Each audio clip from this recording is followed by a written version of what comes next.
Hey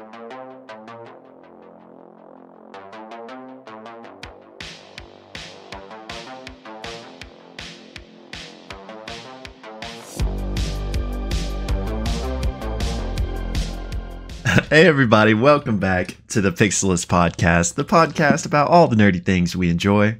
I'm Will. Oh yeah. That's Blake.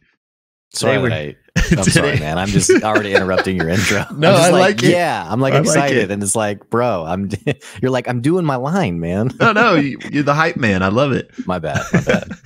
Today we're here to talk about Critical Role. No, that's it. We're done. Yeah. No, I appreciate the energy, man. Yeah, well, I was like, sometimes we like start this episode, these podcasts, and I'm like, yeah, cool. But I was like, no, I'm on like a D&D kick right now. So I was like, woo, yeah. But then I realized like I haven't worked out the timing part of it yet. Because you're like, I'm Will, and like, oh, okay. We'll find the flow. Yeah, 1 year later. How are you doing, my friend? I'm good, man. It is Thursday, so as you know, but I'm sure everybody that's listening to this knows, is everyone's a Critical Role fan. Thursday is one of my favorite days of the week, so I'm doing good. I've got my coffee. I'm sitting down to talk to my good buddy about something I love. I mean, I can't complain right now, brother. How about you, it's man? Bright and early. We got the coffee, dude. Are you rocking a sweatshirt? Yeah, bro, it's fall, man. It's sweatshirt season. Yeah. It's like nice and cozy. So anyway, I took my kid to daycare. We walked outside like both in t-shirts, and it was like frigid. And I was like, and I had this thought of like, I'm supposed to like give her a jacket, right? And I was like, do you want a jacket? And she's like, no. And I was like, okay. But then I thought, but am I supposed to be like, no, you need to wear a jacket? I don't know, man. I'm still figuring this stuff out. But I wish I had a sweatshirt. That was the point that I was getting at. Yeah, I mean, it's sweatshirt weather. Fall's my favorite season. So like really? Yeah. What about you? I wasn't saying it judgmentally. I just no, I know. I don't hear that. I don't hear that a lot. Okay. I'm also allergic to hay. And so what if I just left it at that? There's like hay mazes and hay rides, and which I don't think anything that's fun about a hay maze. By the way, I mean. Yeah. Maybe if you're like a little kid. Yeah, that's probably my issue. Is I'm 34 years old trying to go through a hay maze. I can just see over it. I don't get it. Yeah. So I don't have an issue with fall. It is a kind of a nice time because the weather changes from summer, and for me, it kind of brings like this energy of like new things happening. That's really fun. But I think for me, my favorite season would be springtime. Because it's like that first warm sunny day after it's been like cold for forever. Yeah. And you're like, dude, I'm going to go outside, Yeah. Sorry, go ahead. No, I was just going to say kind of the exact same thing, but the opposite for me. Fall's coming off of summer, and it's like that first chilly day after all the hot days. That's why you got your sweatshirt ready. So I think my issue is I don't have a nice catalog of sweatshirts. Oh, bro. And so it's like, if I don't even have that as an option, it's like I can't embrace the new season. Yeah. All of a sudden, as I was talking, I had this thought of like people listening and being like, "What are we doing? Like, what is this?" I was just thinking the same thing. Like, what is this? What is this podcast about again? Is this about fashion? Right. No, this is if you're the first time listener, this is the Pixelists podcast. My buddy Will and I, we love some nerd stuff, and which, by the way, if you love nerd stuff too, I would say don't be embarrassed by it. I was at a wedding the other weekend, and this is like our quasi talk show. It's because we have our coffee and it's early morning, and everyone knows like that's like talk show time. Exactly. But so I'll just say this one thing, and then we can get to what we're actually here for. But I was at a wedding this last weekend, and we were like seated at a table at the reception with some other couple. Never met them before, and making small talk. And the guy's like, he's like, yeah, I like a bunch of nerd stuff, which I naturally get really excited about. I'm like, ooh, I wonder what fellow nerd stuff you enjoy. Yeah. And so I was like, hey, so what kind of nerd stuff? And he like would not tell me. Like, that's what was weird about it. Is he's the one who mentioned like, yeah, I like a bunch of nerd stuff. And I was like what? Like, what do you like? And he was like, just random stuff. And I was like, yeah, I mean, like I love like D&D. I mean, is there, and he was like, okay, cool. And then I was kind of like, bro, how you judging me when you're the one who just said you like nerd stuff? Anyway, point that I'm getting at, if you like nerd stuff, don't be embarrassed by it. And if you need some friends to talk nerd stuff, you've come to the right place, because this is the place that we like to talk about that nerd stuff, especially Dungeons and Dragons. And what a great segue, if I say so myself, to today's episode. Yeah, we're talking a little Critical Role Campaign 3 today. And this episode in particular was really fun, especially for me. Not that it couldn't have been fun for you. I'm not trying to gatekeep, but you know, but I did think that, though. I like the episode, and we'll get into this after the recap, but I thought to myself, I bet Will is like goozing hard. And I even wondered if there were because there were like some names, like the captain of the guard, who I was like, I don't know who that is, but I wonder if that's like someone from like campaign 1 or something. Or so I'm sure you're going to educate me and get me on the loop. But I'm sure for you, it was definitely a nostalgia bomb. That was pretty fun. It was, and I guess before we get too lost in the actual discussion, getting ahead of ourselves. Before we jump into that, we will jump into the recap. And if you're new to us here, we like to recap every episode of Critical Role before we dive into our proper discussion of it. And we cut that out of this podcast and host it separately on YouTube for anyone that likes to get caught up each week before the episode. Or maybe if you've fallen behind and want a quick way to catch up, you can check these out. So if you find yourself on just that recap video right now, and you're interested in listening to our full podcast discussing the episode, that'll be linked in the description below. So come check us out. But, without further ado, let's jump into it. This is Critical Role Campaign 3, Episode 36, and I actually have the title in front of me. So A Desperate Call. Oh, we're both on top of it today. We had it ready this time. I think it's because we have coffee and... Bro, we're vibing, firing off on all cylinders. For sure. But yeah, do you want to take us off on this one? I'll take the first half, and like the disclaimer, like whenever we're doing the recap, it's like 4 hours of content. So we're always kind of like picking like, how do we make the recap as like important as possible without getting lost in the details? So disclaimer, there may be details I don't mention only because I did not know it was a key like breadcrumb from campaign 1. So if you're like, actually you didn't mention this one part, I'll be like, I had no idea. And I'll probably cover that in the discussion. So yeah, there you go. Thanks. Check that out. Anyway, so the episode opens up from where this awesome cliffhanger that we ended on, which is them stepping through this portal into what appeared to be Whitestone. And it is, in fact, Whitestone. They step out. It's this beautiful, sprawling city. It seems to actually be growing and expanding. There's absolutely these implications of it being like this very healthy time for the city. And the party is a bit in awe almost of like, wow, this is really cool. As the portal's opening, they're actually stepping out. They don't realize it, but pulling my Legends of Vox Machina knowledge, they're stepping out right in front of the roots of the massive gargantuan sun tree. And Chetney even asks Keyleth, like, hey, is it cool if I take some of this wood, from the sun tree? And she's like, maybe you should hold off on that for now, because it's kind of a big deal. But so, yeah, the party's like, okay, this is where we are. This sounds really cool. And Keyleth's like, all right, we're going to head to basically Castle Whitestone, and I have a friend who's going to be able to help you out.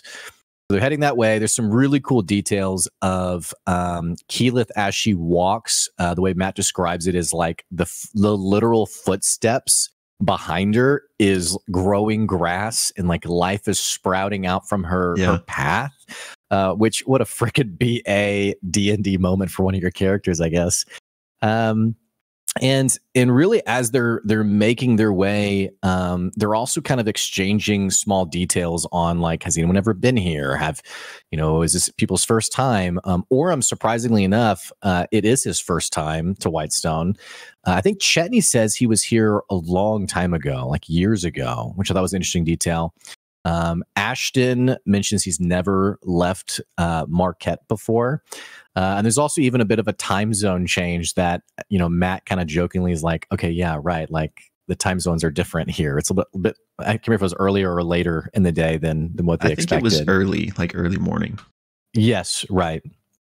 So one of the things, though, that comes up as they're talking and walking is Keyleth turns to Orem and is kind of like, hey, I'm down to help you, but you remember last time we did this, the last time we tried to save Will, your husband, and Derek, your father, so to speak.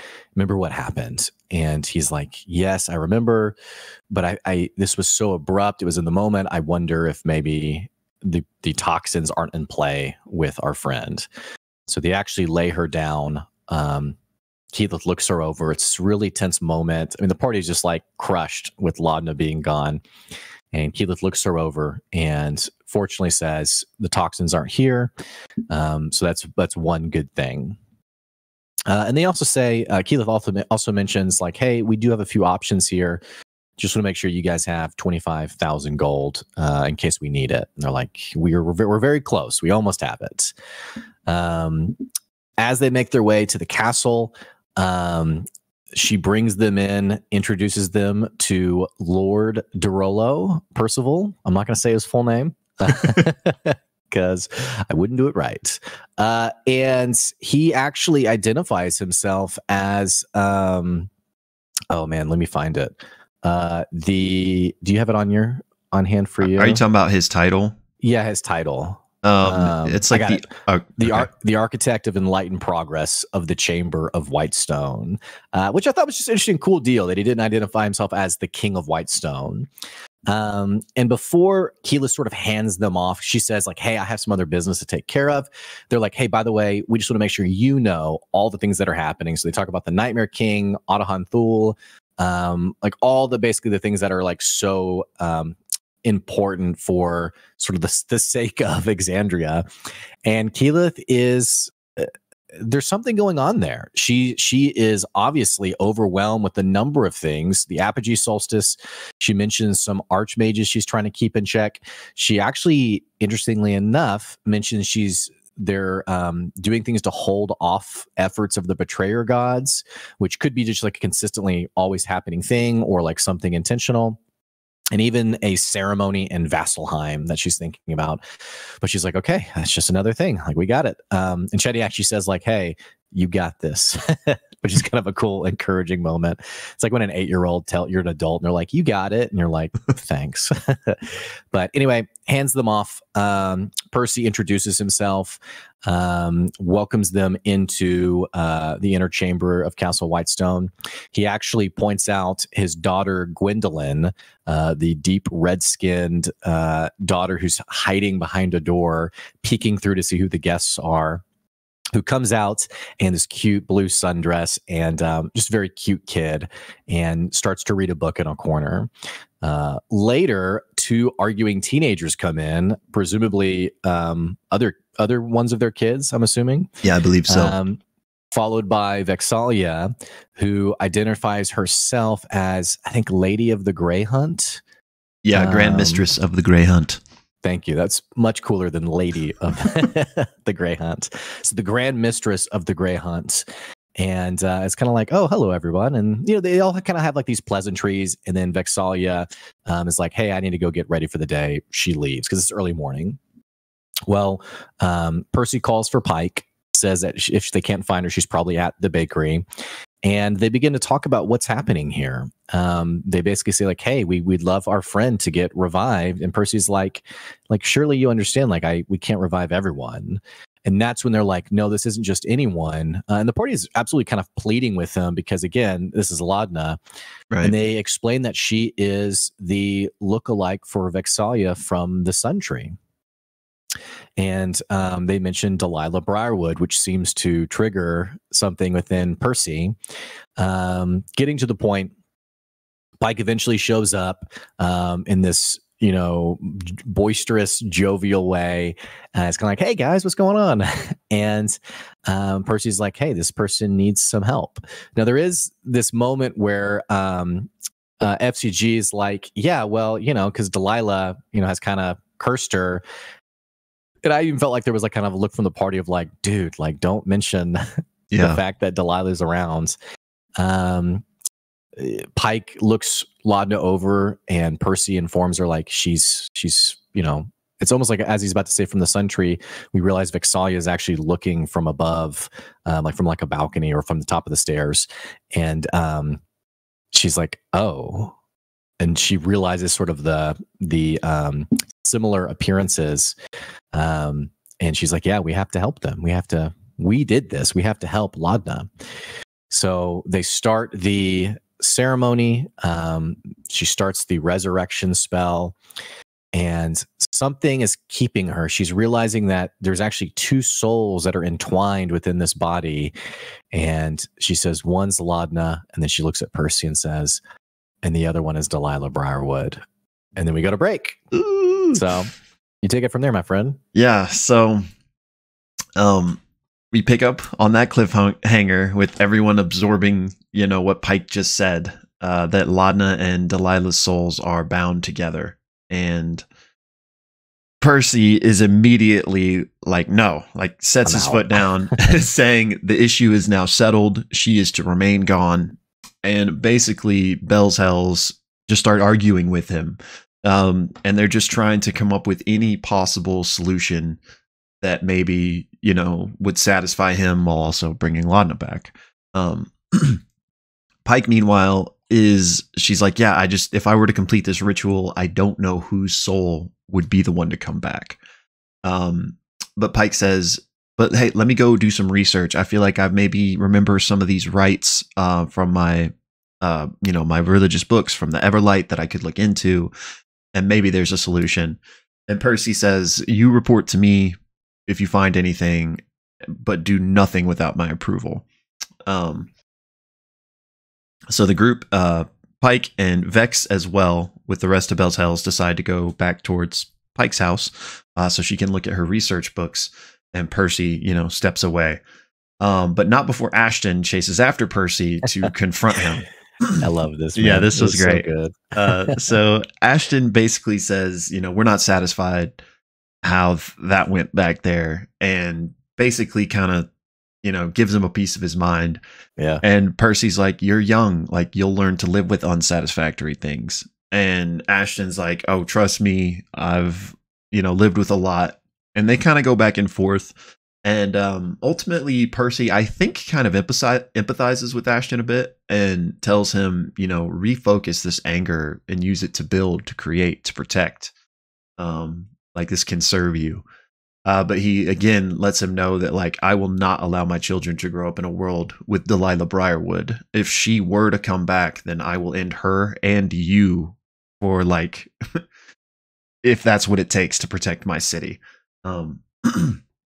So Ashton then leaves, and as he's making his way back to the group, he does take a quick little detour where he finds this little group of bears kind of tucked away behind a staircase, and he notices that there's one like very ancient bear, and then I think a couple of smaller ones that are surrounding it.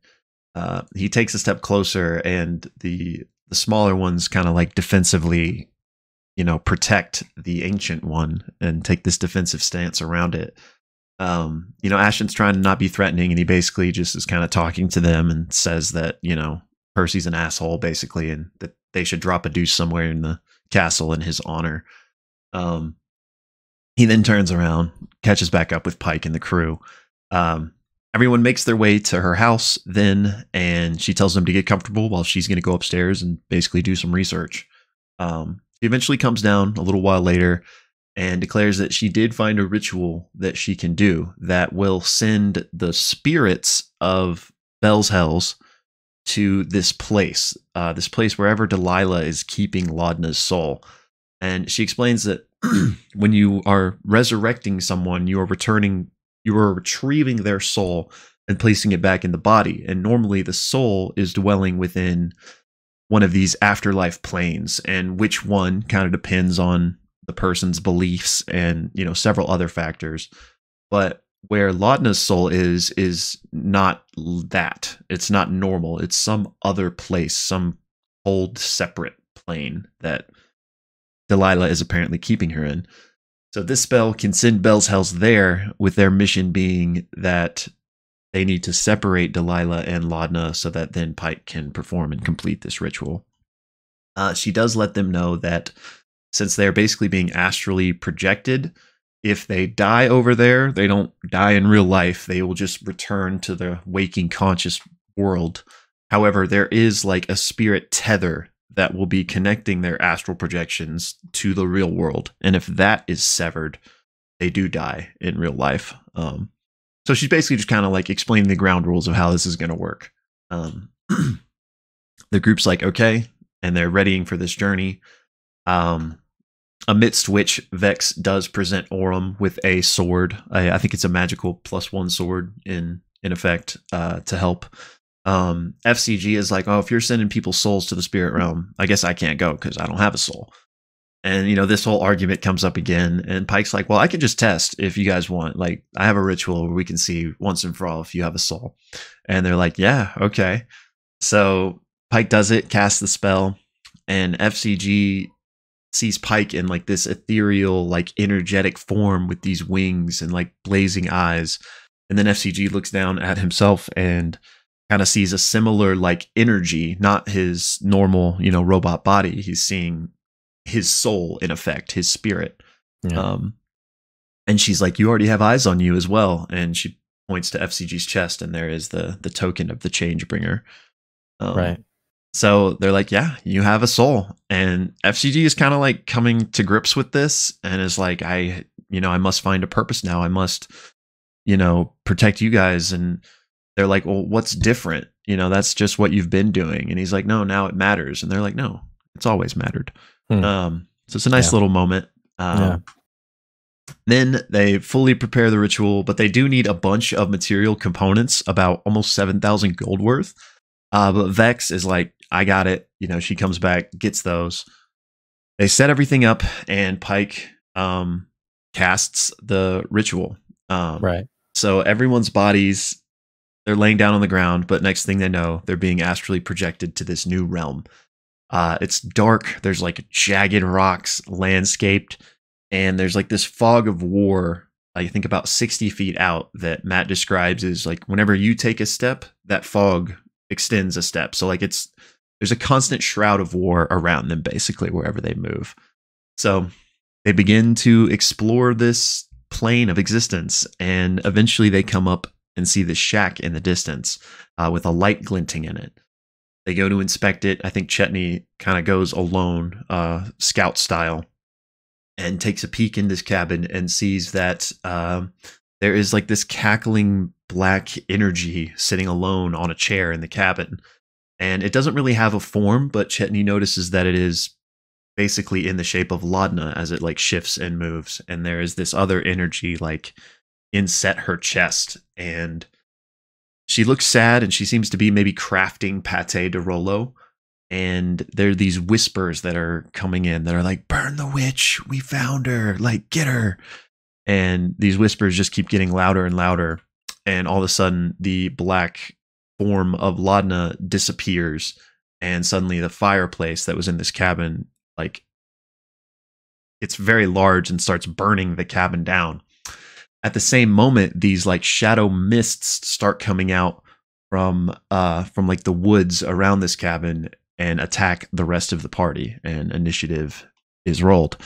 For the sake of brevity, we have this combat encounter with these like literal shadows as Chetney grabs the pate body and the bird skull from the cabin and ducks out of there as it's burning down to join everyone else.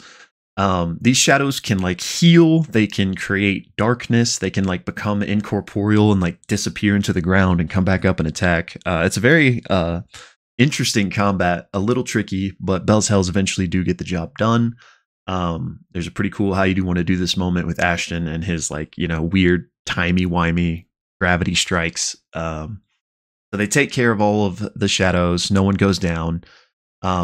But in the meantime, this fire from the cabin has kind of gotten crazy and is beginning to burn everything. But Fern casts Tidal Wave, which I believe for the first time, and just extinguishes all the flames at once.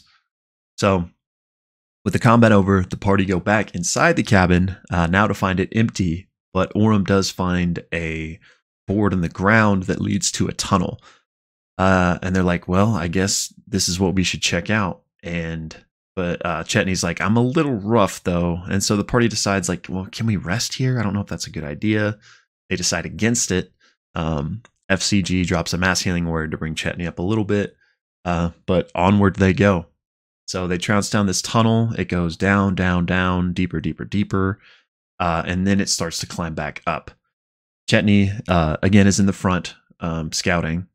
And he makes his way to the mouth of the tunnel. And as he's coming out, like it's almost like a Stranger Things upside down kind of transition, is at least how I felt like Matt was describing it. Yeah, that's good. He like comes up and it's like gravity is almost shifting as he like gets this new perspective, and he sees like all these trees and this crumbled wall and this city beyond it, and then a massive like dead tree beyond that. And there's this like eerily green mist kind of floating through this city, and that's where the session ends. Cool. So yeah, that is episode 36, A Desperate Call. And if you've checked out this recap, you want to hear our whole episode discussion and dialogue about what we thought about it. In fact, if you want to give some of your thoughts on the episode, you can check the link below to go to the full episode discussion. All right, Will, my friend, what'd you think? We back, baby. We back in Whitestone, man. I really enjoyed it. You know, I kind of touched on this at the beginning of our episode here, but it just was so cool to go home in a way, you know. Did they do it justice? Yeah, for sure. I thought like Matt did such a great job, because it's such like this is something they've kind of intentionally avoided 7 years into Critical Role being a thing, you know. Campaign 2 didn't really touch on Campaign 1. Few things here and there, but not really. So that's kind of like the precedent they set. And so now, I mean, this isn't the first time in Campaign 3 that we've kind of touched on other things, but now we're like full-fledged revisiting a major place from Campaign 1, revisiting half of Vox Machina, essentially. I think there was like a way that it would feel fan servicey and cameo-y and just like there for the sake of being there. And then there's like it being handled well, which I feel like we got here. You can tell that like Matt, everyone at the table, but Matt especially as the DM, like really cares about doing his world and his friends' characters justice. And I just felt like I could sense that care and how he was playing those characters. And he was so spot on with them too. Like not only, I mean, he's a voice actor, but like hitting their same kind of inflections, but just hitting like their character notes. Specifically, there was a moment where he like, I can't remember exactly. I don't know if it was like, okay. But like he said something as Pike, and I was like, oh my God, that's like exactly Ashley Johnson. So long-winded response here, but yeah, I loved it. It felt like it hit just the right, walking the line of like how to really handle something like that well without it being, like I said, fan servicey. And it felt natural too. Like it didn't feel like there's a reason we're here. There's a reason we're seeing these characters, and yeah, it was just really cool to see them again. Yeah, no, I felt the same way. It felt, I definitely, you know, it didn't feel like, you know how some companies like blatantly like cash in on nostalgia. Blizzard. You know, it definitely felt very authentic. It felt natural. I don't know if you watched the interview with Matt at the New York Comic-Con where they I haven't yet.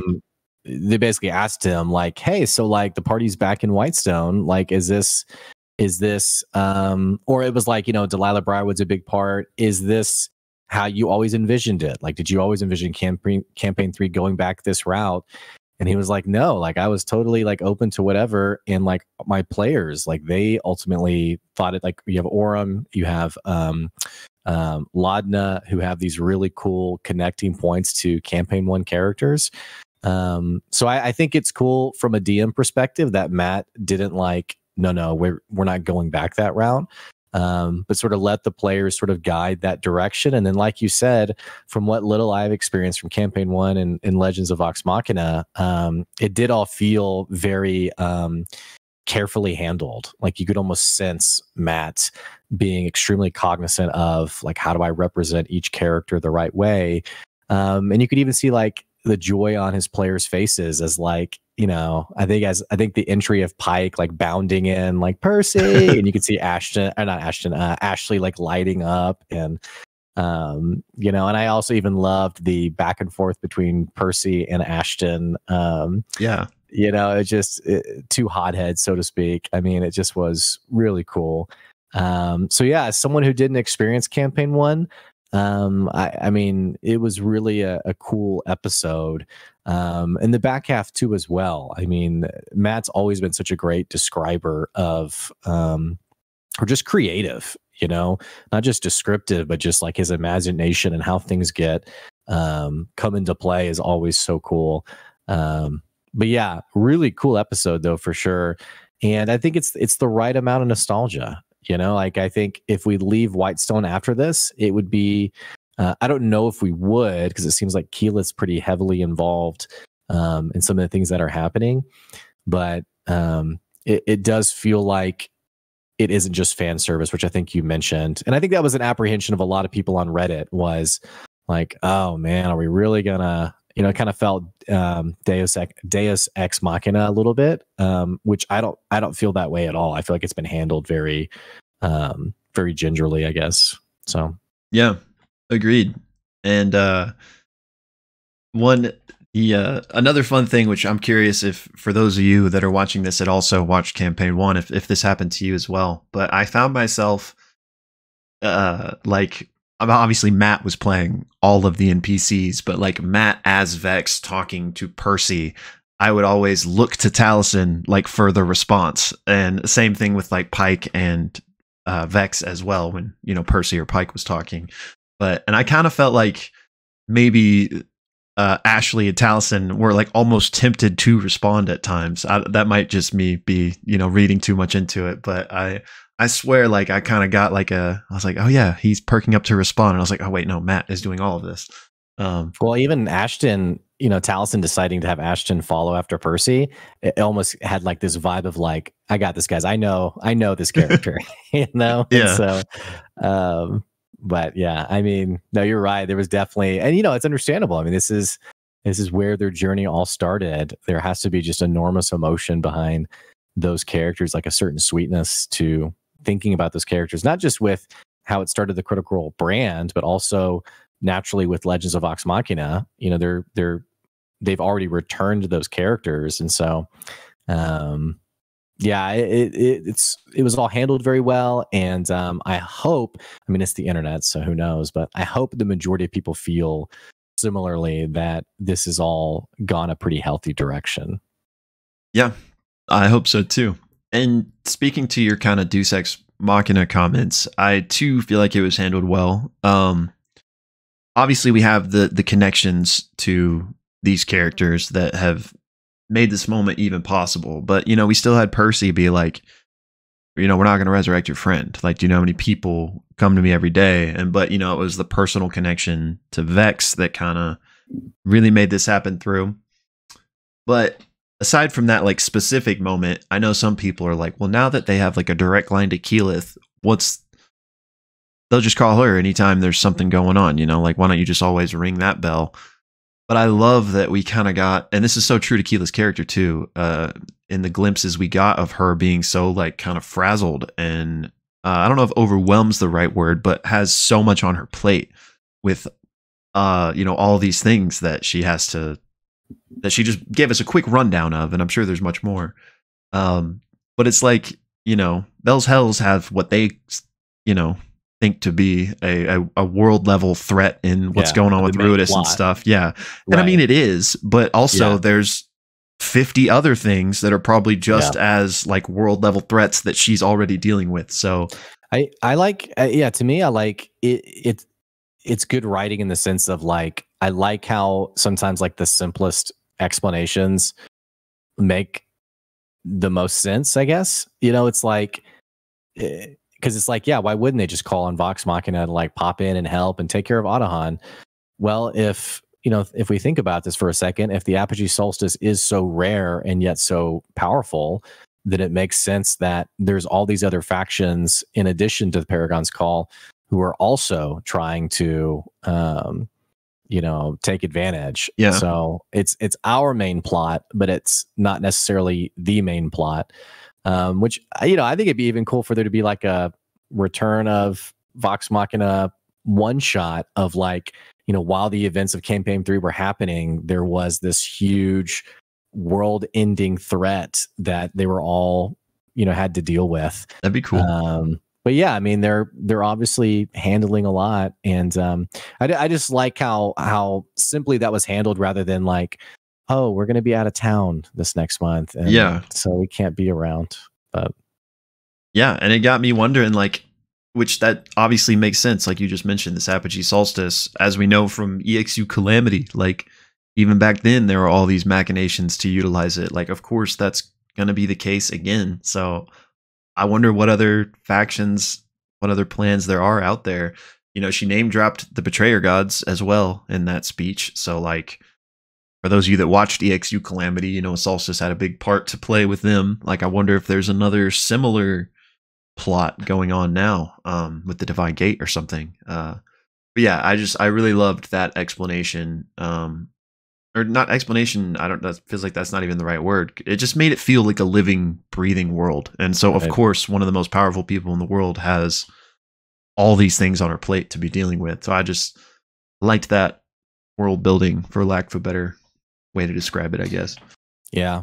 I even have some questions for you of like, just being out of context for Campaign 1. Yeah. I don't know if it's in the conversation where she's talking about the Changebringer to F.C.G. And I don't remember if like the question back was like, do you have a god, or you talk to the gods? Have you met a god? And she like kind of casually is like, yeah, a few of them. But then she says, I have a tangled relationship with the gods. What is she referring to? Or is it safer just to be like, hey, watch season 2 or 3 of Legends of Vox Machina? I mean, season 2 probably won't cover it. We'll see. Season 3 was greenlit, by the way, so we're at least getting 3 seasons. I don't know how many seasons they are like plotting out to tell the story. Like maybe they're happy with 3 and they're going to try to truncate it in a movie to fit. Yeah. But anyway, I don't know if we'd be getting those answers in Legends of Vox Machina anytime soon. Like that might be like a season 4 or 5 type of answer. Because there were a couple of comments like that. There was that comment, and then there was Pike when they're talking about Delilah, where Pike's like, yeah, because they're like, how did you defeat her? And they're like, well, we shot her a bunch, then we dropped her in acid, and then she came back, we fought her again. And that detail was, I was like, oh, did you? Okay, that's interesting. Which I'm sure is another key point. I don't know. So yeah, I mean, spoilers Campaign 1. I'm not going to like explicitly tell you, but I'll like answer your question at the same time. Yeah. But spoilers Campaign 1. At certain things were happening in Campaign 1, and Vox Machina had to turn to the gods as part of this.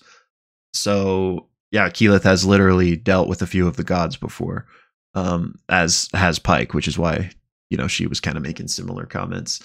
I don't want to go into too much more, because if somebody like, okay, I don't want to get more spoilery than that because and maybe people don't care, but in case anyone does, just because it's cool stuff.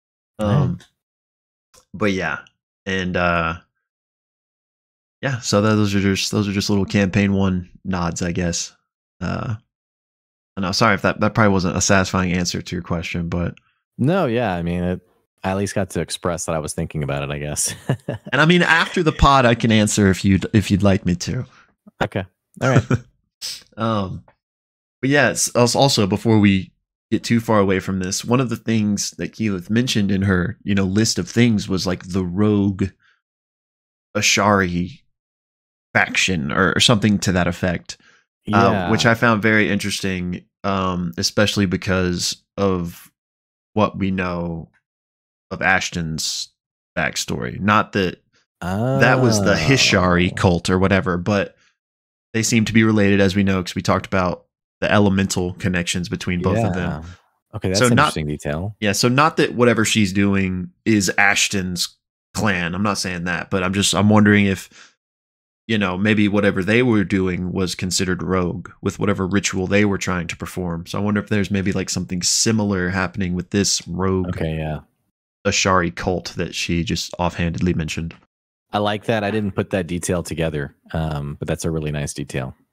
So, and Hishari kind of sounds like Ashari, so I can see the connection. And we had the Goudrashari, which from EXU, which we know to be like the proto Ashari, like those druids, kind of what led to the Ashari. I'm assuming maybe they're two branches of the same tree, but that might be a reach. But yeah, wanted to throw that in there real quick before we moved away completely from the. I liked, and another quick detail that I really liked. I liked Chetney offering to like craft some things, and then making like the little wolf talisman for Gwendolyn, and then Percy being like, "Pretty good. Can you do anything with like metal or I can't remember whatever he said?" And Chetney was like, "Yeah." It's like, I'll think about it.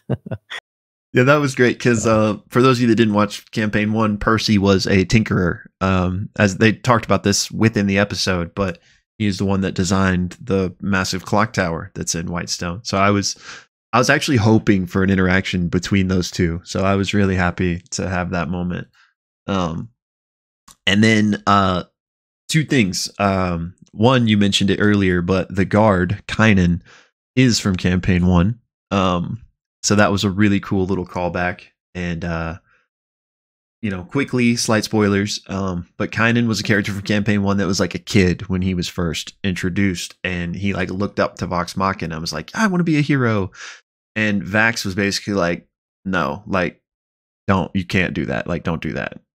And there, it's more, complex than that. But like, essentially he was like, you're a little kid. Yeah, like, exactly. So, he kind of gets pissed at Vox Machina because of that. Some stuff happens, but ultimately then Vax, the bad guy like the Incredibles. Big bad evil. But ultimately Vax kind of takes him under his wing, and like gives him his first set of daggers type of thing. And so Kynan's always wanted to be like a hero. So it's really cool that now, 30 years later or whatever, he's like the captain of the Whitestone Guard. So that was just kind of a cool like character to come back again. Yeah. And then Gwendolyn, their daughter, Percy's a human, Vex is a half elf. Some of you might be wondering, how do they have a tiefling daughter? I was wondering that actually, which I assumed it was a tiefling, but it wasn't explicitly said, and so I wasn't sure if that was the case.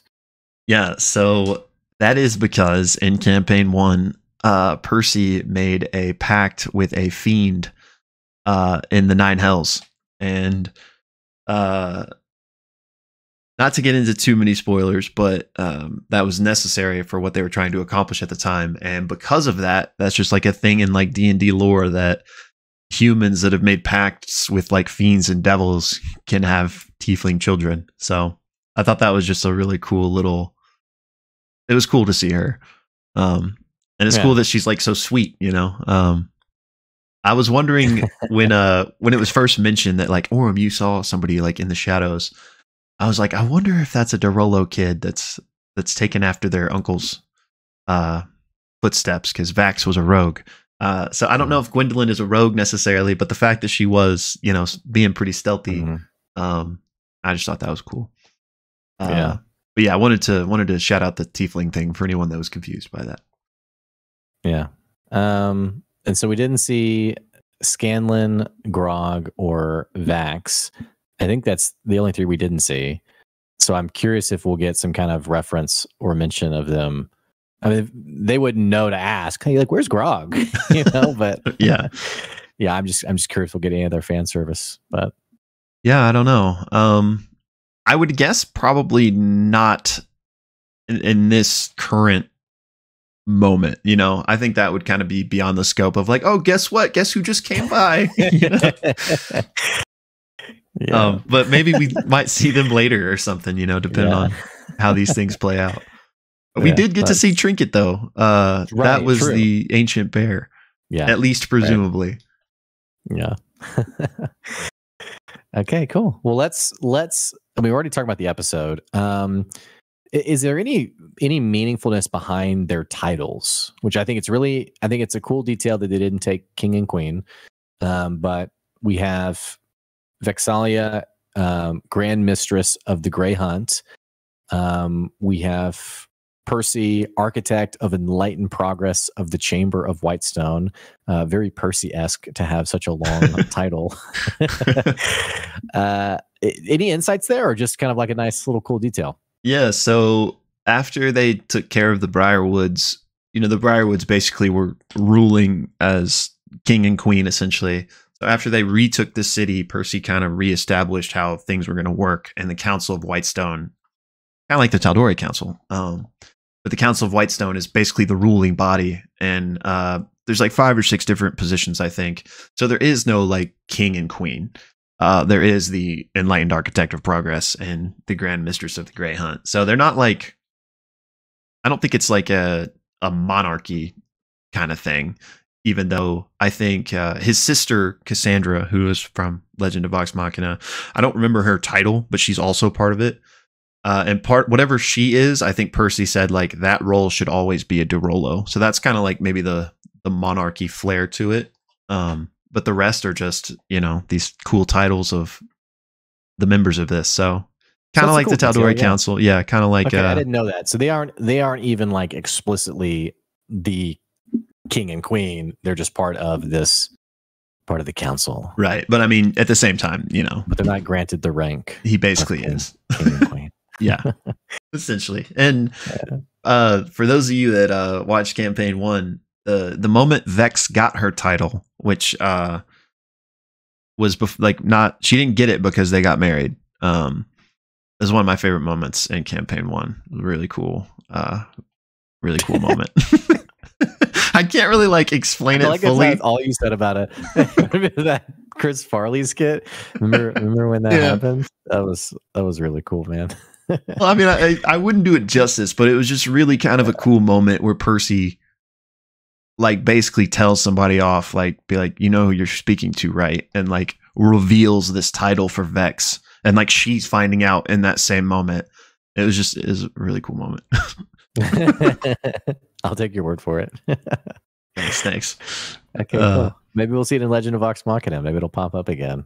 I hope so. All right, so we have all this really cool fan service. Where do you want to go from here in talking about the episode? Let's see. Let me. I'm not sure how much is left to cover from the first half. Yeah, in the sense of there's not a lot. I think the characters are really true to maybe what we expected. I think it probably would have been a cop out for Percy to be like, Delilah Briarwood. Oh man, well don't worry, I'll still resurrect your friend. I think it is interesting. I think I kind of my head canon was that I maybe would have sensed a little bit more someone who's kind of let go of that trauma and been at peace of it. But then again, entire family being butchered and all of this horrible things happening, I guess you don't really fully let that go. So I kind of liked how the trauma was still there. And even his line of my kids won't grow up in a world with Delilah Briarwood. Yeah. And there's even more trauma besides just what you've seen in the Legend of Vox Machina. As you saw, Pike mentioned how they've fought her numerous times. Delilah does other shit too. So, okay. I definitely, he's not letting that one go. But I did also think it was cool how, having seen Legend of Vox Machina, Matt mentioned in his office, the Plague Doctor mask was still just hung up above everything. So I kind of liked that I don't know, I don't want to speak for Percy's character, but almost serving as a reminder of not to forget, kind of what led to this. Yeah, you don't ever really fully let go, So yeah, no, that's cool. That's right. Well, maybe moving after the break then. I thought it was great. I mean, there was definitely this palpable grief in the episode of are they about to have to say goodbye? And even in the previous episode, F.C.G even said hey, maybe it would be good for all of us just to go ahead and say our goodbyes. Yeah. And they were like, what? No, we're not doing that. But there's been this back and forth tension of are we in denial or do we just need to let go? Right. And even in the conversation with Percy and is there an option here? I sensed that. And it's definitely been this for me of glimmer of hope and accept reality. Like Percy's Right. saying, like, it's settled, it's done, she's not coming back. And then Ashton's like, I got this, guys. And you're like, glimmer of hope. And Percy's like, don't let the door hit you on the way out. And then back to despair. And then, Pike and Vex being like, no, we're gonna help you out.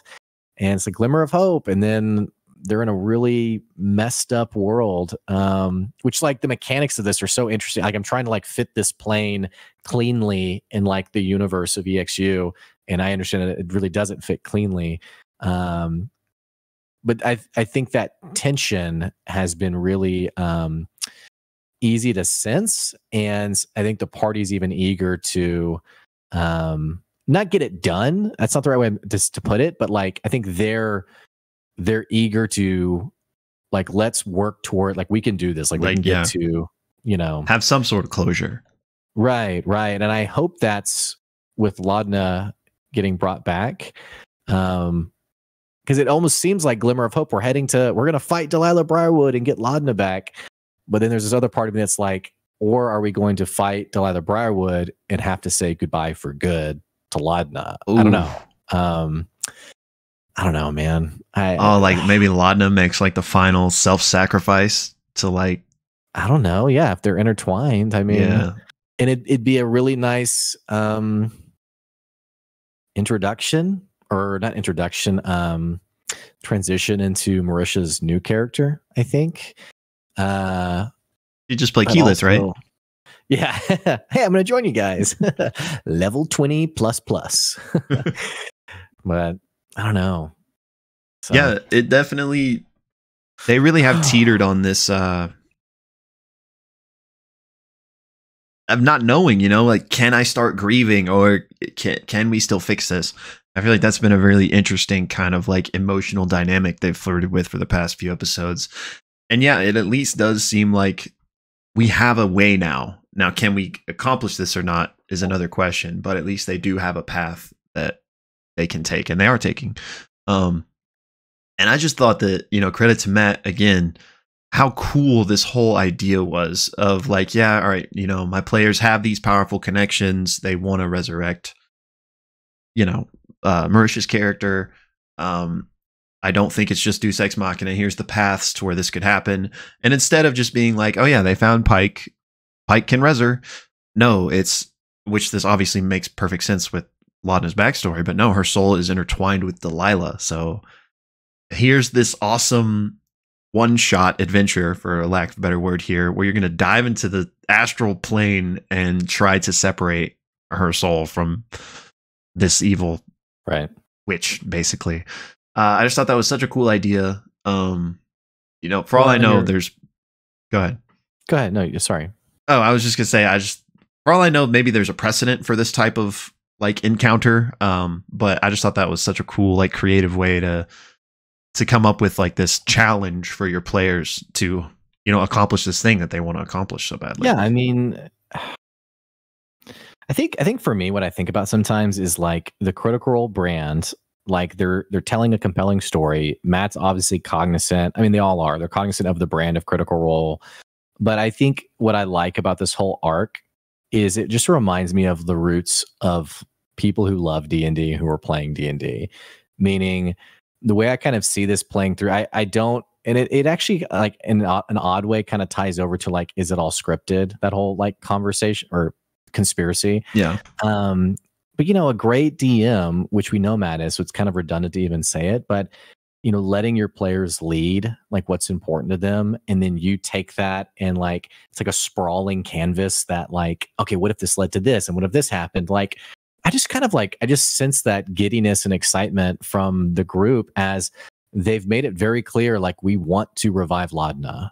Like, not like in a strong arm way, but like this is, I mean, every time there's like even a sniff of saying goodbye, Imogen is like, no, this is so important. And I love that Matt has allowed that direction, and then from that has then like I don't envision that Matt had like a bottled shadow realm that was like, now's the time to bring it out. Now I will say, every great DM, like I know for my campaign, I have like little data points of like, this might be like a cool detail that I'd incorporate. Yeah, you got that stuff just ready to slide in. Yeah. Yeah. So I think it'd be unfair for me to be like, he just created this on the spot. He probably had something like this envisioned in a way, in terms of like what Delilah's world maybe looked like. But I just think it's really cool. Like, that is great D&D play. Like, your players, like, this is what they want to do. This is what they want to see happen. Like, okay, now how do I build this out and create this and, you know, deliver an experience that has stakes to it and a worthiness to it. And so I think just besides like the whole branding of Critical Role, for me, I'm watching this all happen and I'm like, this is just fun D&D, man.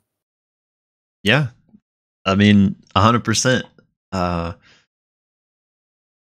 Like, I mean, I don't want to repeat everything you just said, but yeah, cosign. Yeah. Well, and the last thing I'll say with it too, now that I'm like waxing poetically about it, I see this like comment of like, because I follow like a lot of D&D stuff since I have my own campaign, but I just see this. We get it.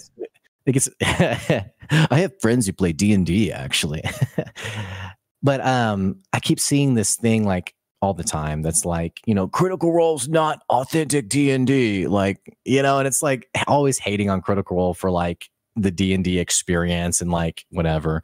And I would really push back on it in the sense of like, there's been so many great things that have come from Critical Role that you can pick up and drop in your campaign. And I think this arc is there's some really great data points there of just what good play looks like. Yeah, and there's really no wrong way to play either. So like, just play your way. And why are you like harshing on anyone else's groove, man? You know, like, yeah. But yeah, awesome. Did I mention I have a D&D campaign? I'm not jealous. All right, but just what a cool one shot. What a cool idea. And I'm just curious. Like, obviously, Matt didn't know Marisha's character was going to die at this part of the campaign, and this was going to happen. But he did know that Delilah was entwined with her backstory. So I'm kind of curious where those two threads meet. Like, I wonder what the original plan for Delilah was, you know, because I can't imagine that it just always hung on the fact that Laudna might die at some point and there would be this entangled soul reveal. So I'm kind of curious, and this might be something we never find out until like a end of the campaign wrap up where we can ask Matt questions, but let's assume they do deal with, they separate them, right? And they res Laudna. What does that mean for Delilah now? Like, where was that story going? And could it still go there? Or like, if they do separate them, is Delilah dealt with now? Or is she now just not connected to Laudna and maybe gonna still show up in some other form or fashion? Well, yeah, because there's definitely this other implication of not just being like an entwined soul that's like, you know, traumatizing Laudna. Like the fact I felt so, I'm just like, bro, if Laudna's character wasn't tragic enough, the fact that her soul isn't allowed to pass on to whatever plane that is, but is being kept. I'm just thinking like, this poor girl has been life ended and then afterlife, you know, tortured by Delilah. Like, how evil a character is this? But even beyond that, though, I just go back to the Gnarl Rock stone where Delilah, you know, absorbed it. To me, there's some other storyline or breadcrumb there of like greater plans even beyond Laudna.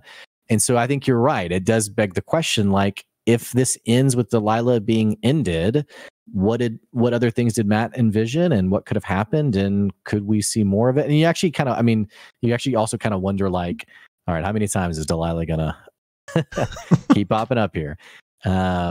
So I don't know. I'm with you in agreeing that I'm really curious, where does this go? Yeah. And on your note about just poor Laudna, like, yeah, now she's not that wherever she is, I guess, should be considered the afterlife. I mean, I guess maybe it is for her, but like, she's just reliving her worst moments, you know, sitting in that cabin as the town folk come to try to kill her. It is just really sad. And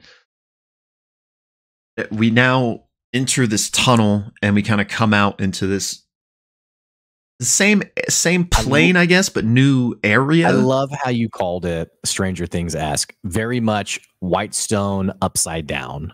Yeah, is exactly where my mind went. So I think you nailed it. Which we know that where we were coming from was kind of Laudna's hell, for lack of a better word. Is this Delilah's hell? Because Whitestone is where she kind of took over and took power, but it's also where she was defeated. Right. And yeah, you already said it, but for anyone that was wondering, I definitely agree with Blake and think that that place at the end of the episode was Whitestone. That's the sun tree that Matt was describing as the big dead tree. I'm wondering, is it her hell? Is it just her domain? There are these things called domains of dread in D&D, and I know some people have speculated maybe that's what this is. And for those of you that aren't familiar, a domain of dread is basically this personal hell, for lack of a better word, created for powerful villains, like the dark forces of the universe. Which obviously this stuff may be different for Exandria, because Matt can do whatever he wants. But like in the typical lore of D&D, these domains of dread are created by like the dark powers that be as personal hells for powerful villains. So they're like, in this case, Delilah would be trapped here kind of as a reflection of the things she did while alive.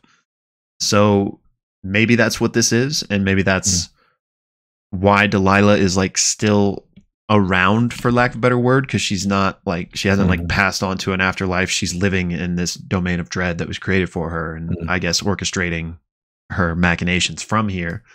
So maybe it's that, but maybe it's also just like Delilah was so powerful that she kind of has her own realm even after death. And maybe the distinction doesn't matter, but I mean, I love the conversation though, because it's, I don't know the phrasing for it, like what you call this.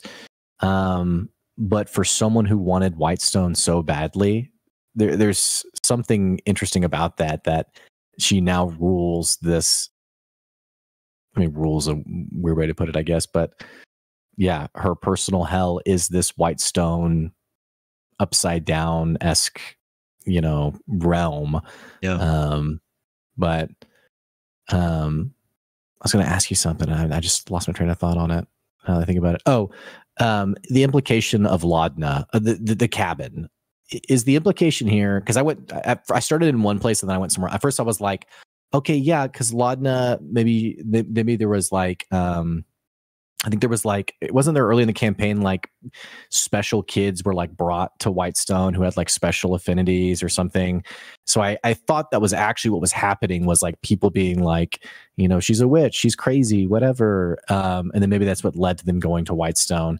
But then actually with the, what seems to be pate and then the raven skull, where I actually went was post Whitestone, that whole storyline in campaign 1, wherever she was revived, wherever she popped up out of the grounds, that's where she went. And people were like, who's this woman in the woods? She's a witch. Which one did you go to? And can we agree it's the second one? Yeah, definitely the second one. Because, Marisha, I don't remember when, but, has briefly talked about her backstory as the campaign has gone on. And she just mentioned, like, I moved from shack to shack until I got ran out before I met Imogen. So I think this is just one of those times where she, found some shack and started living there, the creepy lady in the woods, until the locals nearby found out about it. And like, because she's a hollow one, because she has these weird abilities, they thought she was a witch and, want to kill/run her out. So I think this was just one of those instances that we're kind of revisiting in this nightmare scenario or whatever. Yeah. But oh man, yeah, it's so sad, man. I just love, she's probably my favorite character, and I'm just like, oh my gosh, your life sucked. Yeah, I mean, hopefully it's not the end. But so we got whatever is about to happen in the upside down Whitestone, presumably an encounter with Delilah. Or maybe not. I mean, I don't know. Like or at least we think we saw Laudna, and she was like this black energy essentially. So is Delilah also like incorporeal, or maybe since if this is her domain, maybe she's fully, you know, fully fleshed out, fully powerful. But I don't know. I'm interested to see kind of how this plays out. Here's a question for you. What was it about Delilah that has caused her to be so powerful and tethered? Was she just always a powerful caster? Is it her like boons from the Whispered One? Like, is there a lore like a specific point that has explained why she seems to not pass on? Or I mean, I don't know. So all of the above, I guess. So, you know, she desperately wanted to resurrect her husband Silas, and in the journey of that turned to dark forces to resurrect him as a vampire. It's like the only way she could find. And through that is how she kind of got connected to Vecna, the Whispered One, and basically, you know, serves him. And like, so I think through that relationship, as time went on, she's kept getting more powerful as like, you know, one of his servants. Beyond that, there's not really like some other, you know, also she's a god type of thing, you know. I think it's just that, but yeah, just a really powerful sorceress, I guess. A disciple of Vecna. But you know, as to why that means she like still has this influence even after death, that I don't know. Maybe it is tied, if this is a domain of dread, maybe it's because of that. Maybe, you know, because she was so yada yada yada. I don't know. Because she's also a warlock patron, but maybe not. Maybe it's just because of this unique relationship she has with Laudna, because we know that at least presumably there's no one else out there that she's granting power to. So I don't know if it's fair to call her like a full warlock patron or not, but yeah, if there's any other explanation for why she's stuck around so long beyond those things, I'm not sure what it is. Okay, so she doesn't like have like a vestige of divergence or anything like that, or I don't think so. Yeah. Are they all discovered, by the way? Like, do we know where all of them are, or are there still some that no, I don't think so, because I think they're just like, as they're discovered, they'll be like, oh, this is from that time, you know. So I think it's kind of like just like an archaeological artifact almost, like, yeah, there's probably more out there, we just haven't found them type of thing. Yeah. Okay, interesting. Yeah. Okay. Well, and it's also interesting that the party hasn't seemed to have spent any of their gold, yeah. Which to me, I wonder, what are they going to use it on now if they don't have to use it? Yeah, that's a good point. Maybe they'll make their way over to Gilmore's while they're in Taldore, or I don't know, or back to, what's their even normal spot? I guess they don't really have one. There's that place in Trussar. Yeah. Maybe they'll make their way there. I was thinking about, well, you mentioned Gilmore, and I thought, oh, what if Fern tried to steal something? But that made me think of what was the moment in the episode where I can't remember if she saw like maybe Vex was wearing something, or I think it was Pike. So it was her own character, which I thought was hilarious. Yeah. And she was like, but I just loved it. She just like didn't even really say anything. She was just like, I wonder, and everyone was like, no.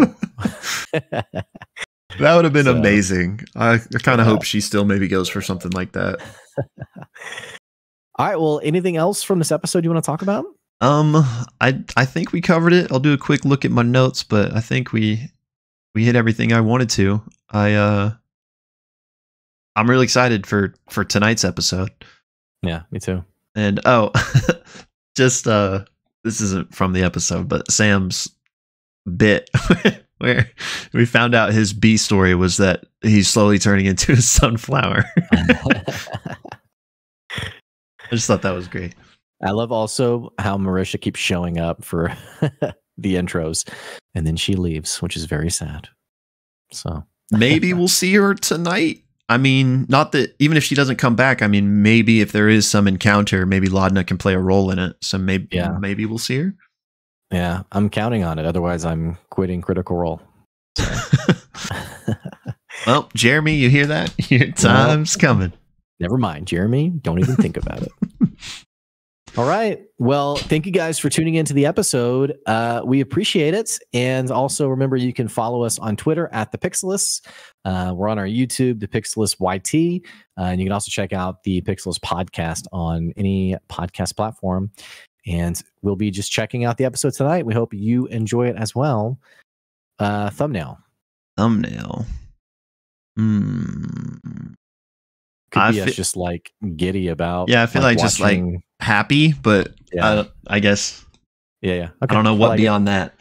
Sure. Yeah. Are you ready? Yeah. Okay, I'll do a little like.